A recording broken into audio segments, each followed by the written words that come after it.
Understanding the law of Jante will go a long way toward shedding light on many of the behaviors and attitudes that you witness in Sweden. One can describe Jantelagen philosophy as a commitment to personal modesty. Swedes that follow this unwritten law do so as a means of contributing to the greater good. Rather than striving for a lifestyle of extravagance, they live well but modestly, and in doing so help contribute to an equal society. The concept can be traced back to a 1933 novel called A Fugitive Crosses His Track, written by a Danish-Norwegian author called Axel Sandemose. In the novel, the characters find themselves in a location called the City of Jante, where the norms described are practiced. Following the success of the novel, the law of Jante became a common code of conduct in the Scandinavian countries. Although it is not technically a Swedish law, it is followed by the majority of Swedes.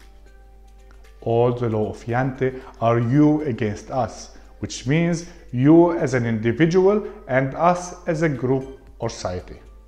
Think of it as the 10 commandments used both as a way to fit in and to stigmatize those who choose not to follow them.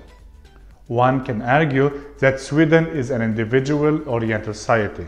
However, this was not always the case.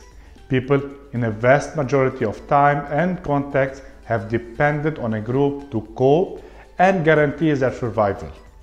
To live out the law of Jante, you must avoid the desire to stand out from the group in a way that would make you look better or more important than someone else. In fact, trying to be better than your friends or co-workers may lead to your exclusion from the group. Jantelagen imposes certain behaviors on individuals, such as being modest, respectful to others, and obeying laws, policies, and rules. It affects what kind of car Swedes drive, what type of clothing they wear, and the kind of words they are using when communicating with others. An excellent example of a Swede who lived according to Jantelagen is the founder of IKEA, the late Ingvar Kamprad. Ingvar drove an old Volvo, wore second-hand clothes, and flew in economy class.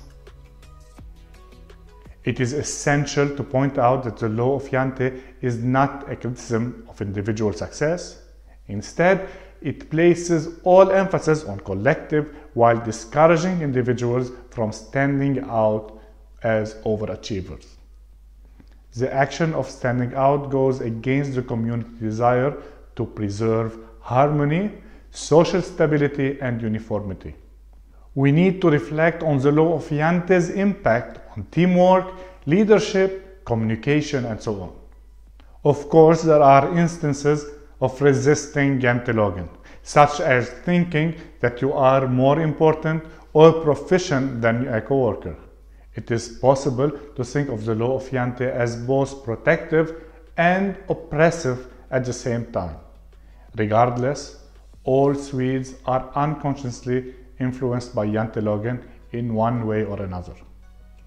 Depending on your background, this notion of Jantelagen may seem oppressive. To an extent it is. However, it is fairly uncommon for a Swede to view it as a burden. For most, it is an extension of etiquette. By behaving modestly, you can ensure that everyone feels respected and valued. By making modest accommodations in your own behaviors, you can provide an attitude of cultural unity for society. Despite moderate resistance to Jantelagen expectations, the majority of Swedes are happy to live a modest lifestyle.